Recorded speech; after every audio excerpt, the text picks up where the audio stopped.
Bonjour à tous et à toutes. Aujourd'hui, je reviens vers vous pour qui sera sauvé et comment. Je remarque de plus en plus que beaucoup de personnes ont bien compris cette notion de phare, cette notion d'ermite qui sort de la grotte avec sa lanterne pour éclairer le monde. Mais beaucoup n'ont pas compris ce que c'est la notion de phare. Qu'est-ce que c'est être un phare? Qu'est-ce que c'est sauver? Qui faut-il sauver? Qui sera sauvé? Comment sauver? Tout ça est assez confus chez beaucoup d'entre nous. Et je remarque à travers les personnes que je rencontre,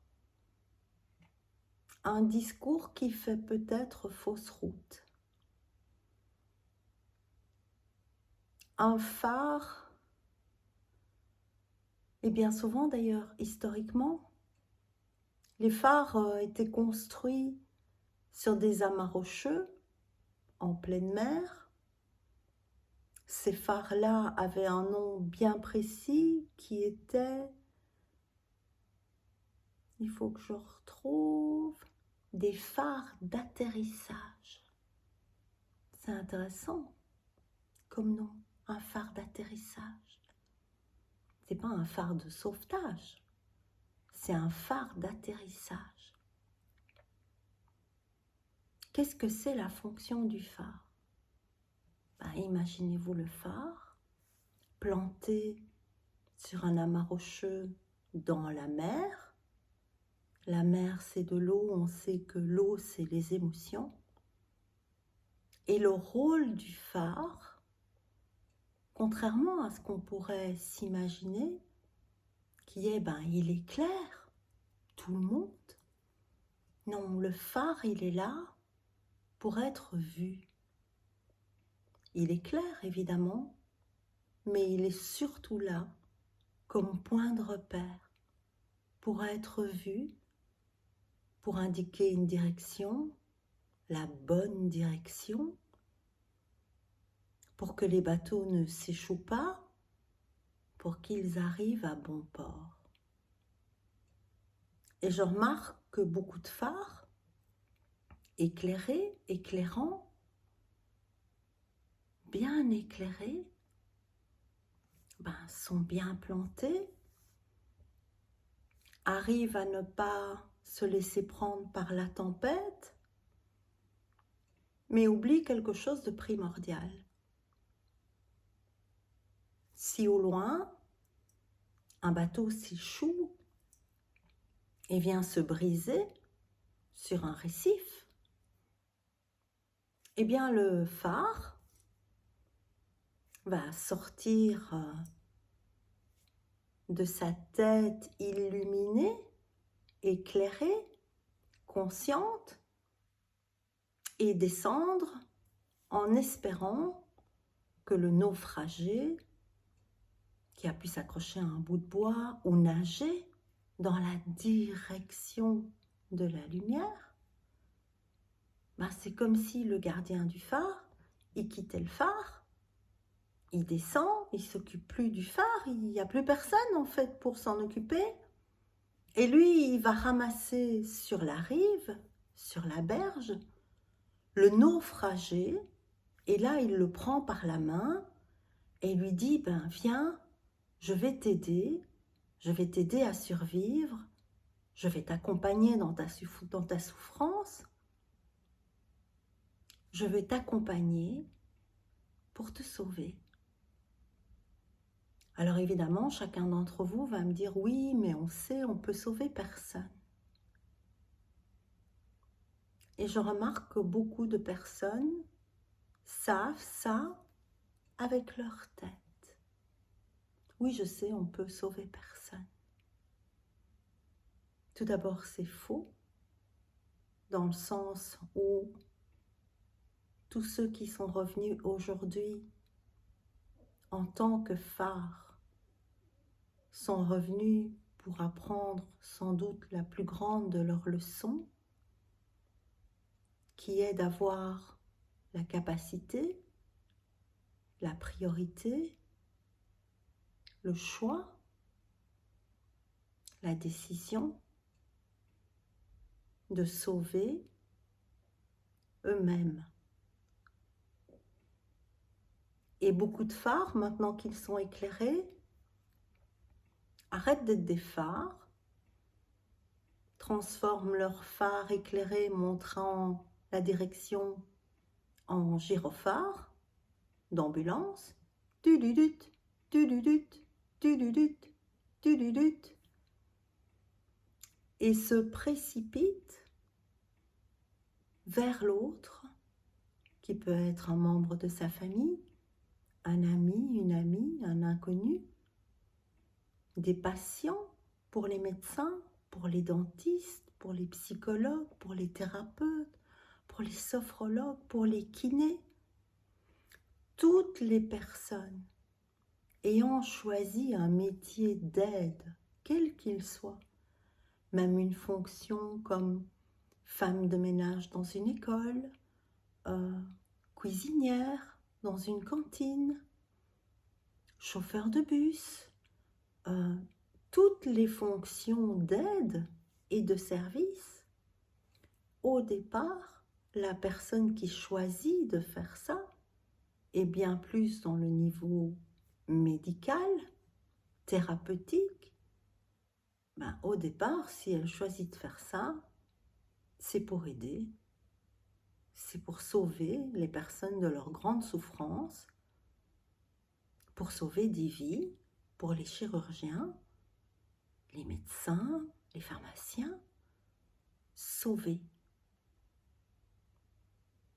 La plupart des phares qui se réveillent ont tous un tempérament, une nature de sauveur.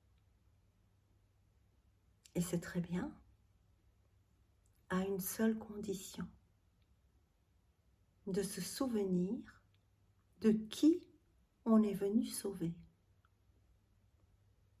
Quand on est un phare indiquant la direction, étant vu par notre lumière projetée plus ou moins loin. Il faut savoir qu'avec la forme sphérique de la Terre, plus un phare est haut, plus le marin peut le voir au loin. Il y a comme ça un phare en France qui s'appelle le phare de la Vierge. Et ce phare-là, il monte à 88,50 m, c'est un des plus hauts d'Europe. C'est beau de s'appeler comme ça et d'être le plus haut d'Europe. Et lui projeter ses rayons jusqu'à 38 km. La direction jusqu'à 38 km. Plus un phare est haut, élevé, plus il est puissant, éclairé, plus on le voit de loin et plus il indique la direction à suivre pour ne pas s'échouer, pour ne pas venir se perdre dans un amas de récifs, dans un dédale. Mais le phare, il éclaire quand? La nuit, quand la nuit tombe. Le phare, il ne fait pas du 24 heures sur 24. Alors, si la mer est calme, qu'il n'y a pas trop de brume, le phare va éclairer plus loin. Si la mer est déchaînée, que c'est la tempête, tous ces petits embruns, ces gouttelettes, la pollution, la poussière dans les airs, vont empêcher la lumière du phare d'aller aussi loin qu'il le peut quand le temps est clair. Mais c'est dans la tempête que le phare est important. Imaginez-vous un phare, une tempête déchaînée. Il faut savoir que certains phares encore en fonction, même si la plupart maintenant sont mécanisés, ont encore des gardiens, et que dans certains anciens phares construits comme ça, presque en haute mer, pas tout à fait, mais assez loin de la côte, le tumulte de l'eau est tellement puissant que les gardiens ne peuvent pas dormir. Quand le tumulte des émotions à l'extérieur du phare est très fort, le gardien ne peut pas dormir, car il y a trop de bruit extérieur, l'empêchant de s'endormir, mais il doit veiller d'autant plus à éclairer. Éclairer, ce n'est pas sauver. Dans la tempête, le phare tout d'un coup va pas avoir des petits pieds et des petits bras qui arrivent pour descendre de son amas de rochers, aller attraper le bateau et le tirer jusqu'à bon port. Le phare montre la direction. À qui? À tout le monde, à tous ceux qui doivent atteindre la rive en sécurité. Le phare ne sauve pas. Le phare est éclairé. Il diffuse sa lumière, ce qui lui permet d'être vu. Par qui? Par ceux qui ont besoin de trouver la bonne direction. Dans la tempête, dans les récifs, dans les fonds qui sont moins profonds, pour ne pas s'échouer avant d'avoir atteint la rive. Les phares ne sont pas des sauveurs. Les phares sont là pour stopper la peur, montrer la direction. Ils ne sont pas là pour stopper la souffrance. C'est important de réaliser ça. Tout ce qui se passe aujourd'hui sur la planète est de l'ordre du collectif. Les phares montrent une direction. Mais pour être un bon phare, et il y en a plein sur cette planète, qu'est-ce qu'il faut faire? Se sauver soi-même. Qui sera sauvé? Ceux qui se sauveront eux-mêmes. En faisant quoi? En s'éclairant de plus en plus, en s'élevant, pas s'élever pour être au-dessus des autres, pas dans un rapport de niveau, s'élever dans la clarté de la conscience, dans le je suis, dans le calme, planté, l'épée, le calme bien planté au cœur des émotions en étant inébranlable et en continuant à éclairer. Que faut-il? Alors c'est très drôle parce que le haut d'un phare, ça s'appelle la salle des lanternes. C'est un peu un ermite qui serait sorti de sa grotte et qui aurait sa lanterne sur la tête qui tourne. Ne sortez jamais de votre grotte sans votre lanterne. Ne croyez pas que vous éclairez le monde quand vous êtes thérapeute, médecin, sophrologue, kiné, guérisseur, chaman, et que des gens viennent chez vous attirés par votre lumière, attirés par ce que vous pouvez rayonner, et du coup vous allez en déduire que vous partagez votre lumière avec le monde. Non. Quand vous faites ça, c'est le monde qui rentre dans votre grotte, bien planqué, bien confortable, bien où vous pouvez être ce que vous êtes, protégé dans la grotte, partageant votre lumière en toute sécurité. Les ermites deviennent des phares. Les phares éclairent. Les phares sont vus. Les phares montrent la direction. Comment est-ce qu'ils arrivent à faire ça? En se sauvant eux-mêmes, en étant prioritaires, en calmant les pensées, en calmant les émotions, en les laissant nous traverser sans s'y accrocher. Si on fait une image un peu à la dessin animé, vous imaginez le phare bien solide, et puis la mer commence à être houleuse, des petites vagues arrivent, et là le phare il ouvre ses yeux et fait « Oh là là, ça va secouer, hein? Ouf, ça va secouer fort. Oh ça y est, je prends plein de vagues.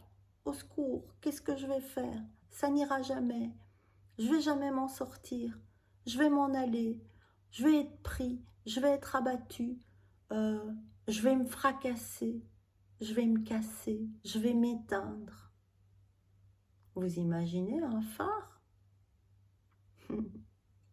Avoir des émotions,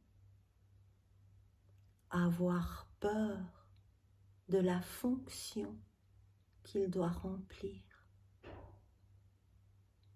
Les phares sont là pour manifester leur lumière. Quand on veut atteindre la salle des lanternes, qui est tout en haut du phare, qui brille tout en haut. Pour l'atteindre, les phares sont en cercle, comme des cheminées, comme un canal, comme un tube.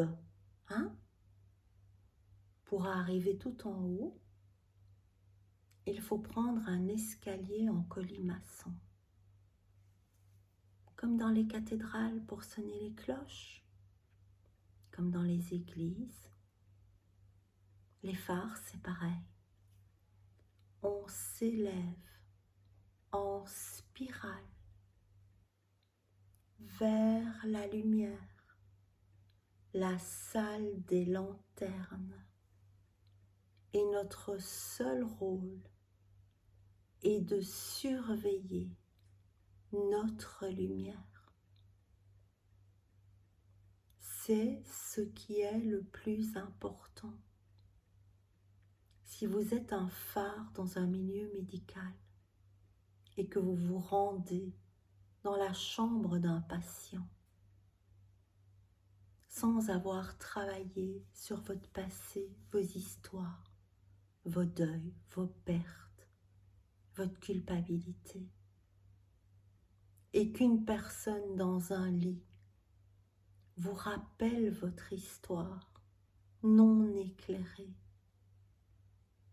ce n'est pas un phare qui rentrera dans la chambre du patient. Un pilier solide, ancré, éclairant, stable, rayonnant, apaisant, qui sera là. Ce sera une personne coincée dans son passé, ses jugements, ses doutes, sa propre tempête, Et cette tempête déclenchera le besoin de sauver l'autre. On a beaucoup parlé des miroirs. Ils vont être de plus en plus subtils. Nous avons tous nettoyé énormément de choses. Nous sommes loin d'avoir fini. Nous sommes loin de rayonner assez fort. Nous sommes loin d'être inébranlables, ancrés face à toutes nos émotions, face à toutes les tempêtes. Que faire alors? Être conscient de chaque miroir offert, de ne pas tout mélanger. Personne ne peut sauver personne. Vous ne pouvez pas même sauver vos enfants. C'est sans doute la plus difficile des acceptations à avoir. Et ceux qui croient pouvoir le faire vivront peut-être une épreuve qui n'a pas nécessairement lieu d'être dramatique. Beaucoup de personnes partagent avec moi que leurs enfants, ados, même plus jeunes, une dizaine d'années, disent à leurs parents, à leur maman, à leur papa, « Maman, tu vas pas me sauver, hein? Papa, tu peux pas me sauver de toute façon. » Ces enfants ont la clarté, déjà jeunes, de savoir que personne d'autre qu'eux ne peut les sauver. Notre responsabilité n'est pas celle-là. Comprenez-moi bien, je ne dis pas qu'il ne faut rien faire si un de nos enfants, de nos proches, va mal. Je dis qu'il faut avoir la conscience absolue, l'acceptation, le savoir que nous ne pouvons pas sauver l'autre. Nous pouvons le soutenir. Et le meilleur moyen de soutenir quelqu'un dans la tempête que l'autre peut vivre, que ce soit une tempête financière, émotionnelle, familiale, liée à une maladie, c'est d'être un phare stable, un phare brillant, éclairant, animé, vivant, ne portant pas la souffrance de tous les autres, la prenant comme sienne. Tout d'abord parce que ça ne change rien pour l'autre, que ça change tout pour nous, et que prendre la souffrance des autres que nous aimons ou du collectif sur notre dos étiole notre force, notre puissance et notre lumière. Comprenez-moi bien, je ne dis pas qu'il faut s'en foutre. Ce que les guides essayent de vous dire, c'est qu'il faut rester aligné dans sa fonction propre, éclairer, montrer la direction, être un exemple vers lequel les autres auront envie d'aller, qui fera que certaines personnes se poseront d'autres questions pour être éclairées et pour pouvoir guider à leur tour.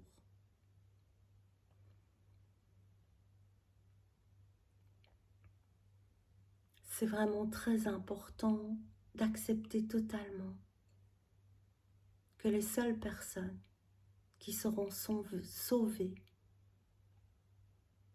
sont celles qui se sauveront elles-mêmes, pas égoïstement, pas en n'ayant rien à faire de rien, de tout, juste le contraire, en ayant cette énorme responsabilité de rester stable dans la tempête pour montrer la direction aux naufragés, aux perdus, aux égarés, aux souffrants, aux confus.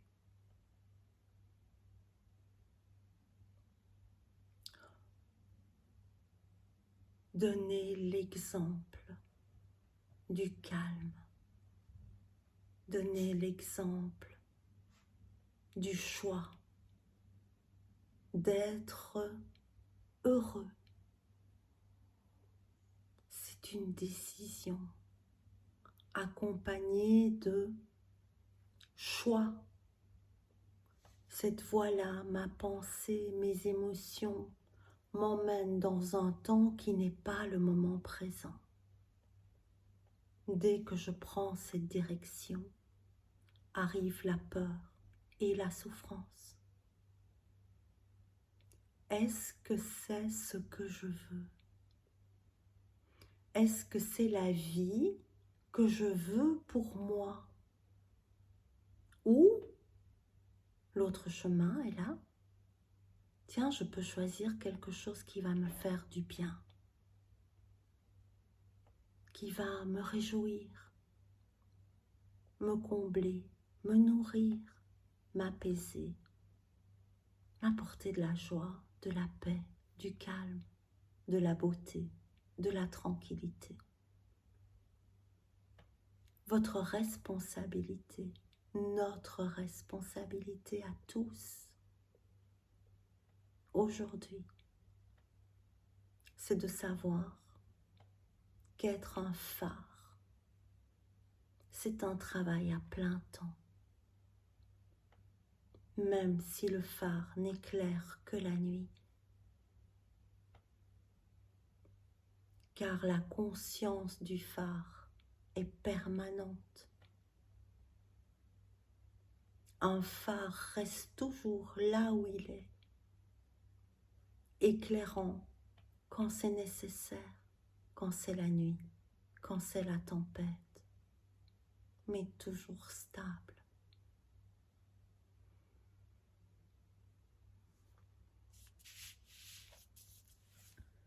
Je vais tirer quelques cartes pour voir ce qu'ils ont à nous dire sur ça. Alors,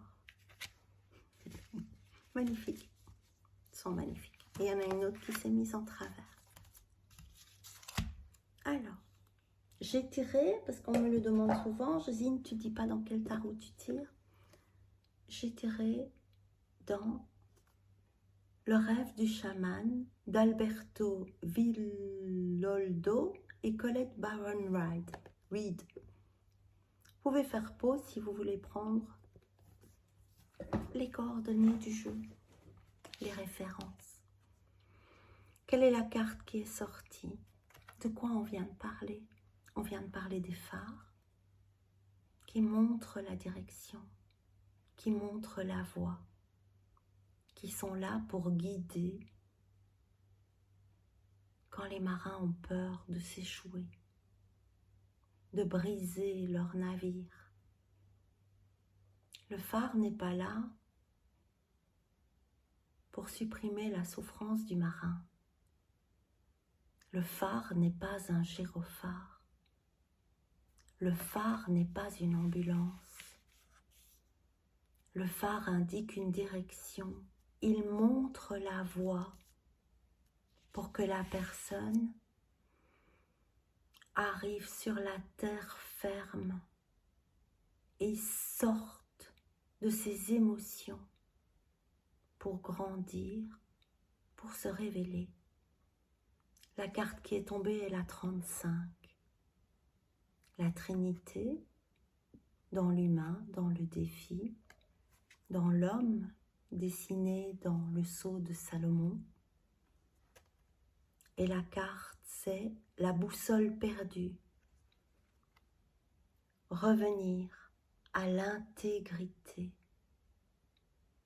notre intégrité.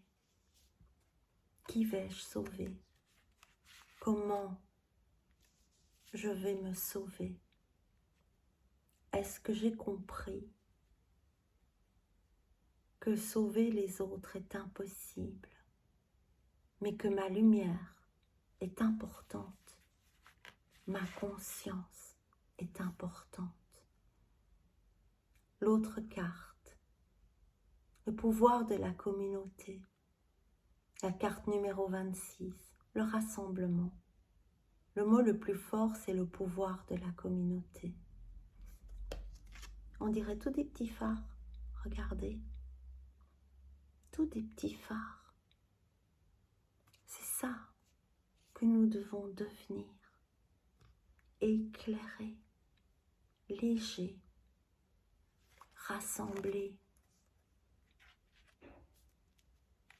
pour agir, montrer la voie, sans aucune prétention. Il n'y a pas des phares plus grands que les autres, plus puissants que les autres. Si vous voulez révéler votre être, beaucoup de gens me disent, mais maintenant je suis tout à fait moi, tu sais, dans la rue, partout, je suis tout à fait moi. Vraiment? Est-ce que tu oses vraiment parler aux gens dans la rue comme tu parles à ton meilleur ami, ta meilleure amie, de ta spiritualité, comme tu parles avec ton thérapeute, ton énergéticienne, ta psy de spiritualité? As-tu vraiment abandonné toutes tes cachettes, tous tes masques, toutes tes manières de contourner ta vérité? Es-tu dehors, porteur, porteuse de ta lanterne, visible comme le phare? Il n'y a besoin de rien faire, c'est pas besoin de vous promener comme ça dans la rue. Votre lumière, elle est en vous. Osez-vous. Alors, je vais vous prendre celle-là. Les jeux de la couronne, le leadership, la carte numéro 8. C'est une carte qui est déjà sortie aujourd'hui, pendant que je travaillais. Vous voyez comme elle est couronnée. Le problème, c'est que sa tête, elle est descendue et que ses mains tiennent sa couronne au niveau du plexus solaire. Moi, je sais que je rayonne, mais comme j'ai peur, je fais tout descendre et je pense rayonner ma lumière à l'extérieur, mais j'ai peur qu'on me prenne ma couronne, qu'il m'a été tellement difficile d'avoir. Ça m'a demandé tellement de travail, tellement de compréhension, tellement de sacrifices, tellement bla bla bla, que maintenant je veux bien la partager, mais je la planque quand même. Je la planque à l'intérieur de moi. On peut plus se planquer. Le phare, la nuit, s'il ne brille pas, c'est le bazar. Hein. Il y en a une qui est tombée par terre. Le débordement, ben oui, c'est ce que je viens de vous dire. Le phare, s'il ne brille pas, c'est qu'il déborde. Il déborde de toutes ses émotions qui coulent. Ça déborde de partout. Ça prend l'eau. L'eau de qui? De soi, des autres. Hop. 4 cartes. Regardez, on dirait un phare. Les mains éclairées. De tous ceux qui soignent avec leurs mains, de tous ceux qui tendent la main. Pas pour sauver, pour tendre la main, pour montrer la direction, pour que l'autre puisse se sentir en sécurité. Grâce à quoi? À un phare stable qui lui montre que c'est possible. Et alors, qu'est-ce que le phare devient? C'est beau. Vraiment. Qu'est-ce que le phare devient? Il devient la maison du cœur. L'amour dans sa forme la plus pure. La dualité dans l'initiation du 7 pour devenir le 9, l'ermite éclairé, éclairant, montrant la direction, montrant la voie. Inspiré, joyeux, joueur. La muse joyeuse, l'inspiration. Créer, jouer de la musique, peindre. Une dernière. Ils me disent que je ne dois pas la tirer là-dedans. Je l'ai mis où l'autre? Je l'ai oublié. Ah, il est là.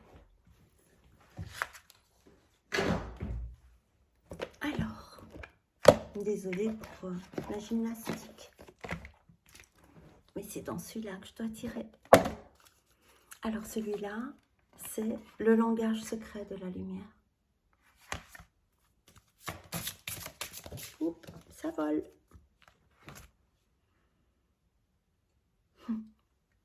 Magnifique clôture. Le 30. La Trinité. L'union. L'alignement. Dieu, quelle que soit la manière dont vous le nommez, la source, l'univers, l'énergie universelle, le soleil central. Le 3.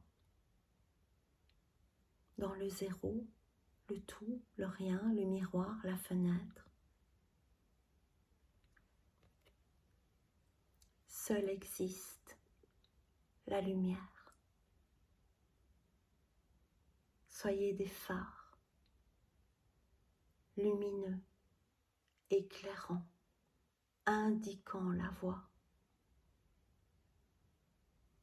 C'est la plus grande chose que vous pouvez faire pour vous, pour les autres, pour l'humanité, pour tout. Sauvez-vous. Si chacun se sauve et réalise que c'est sa seule responsabilité, en s'élevant, en s'éclairant, en voyant ses pensées, en restant stable dans la tempête, éclairant la nuit pour empêcher les naufrages, alors nous serons tous sauvés. Je vous remercie de m'avoir écouté. Si vous avez aimé cette vidéo, si elle vous a aidé, partagez-la. Beaucoup de personnes me demandent comment me contacter. Toutes les informations sont sous la vidéo. Bon phare, bonne lumière, bon sauvetage de vous-même. C'est bien assez. Je vous embrasse. Je vous aime. À bientôt.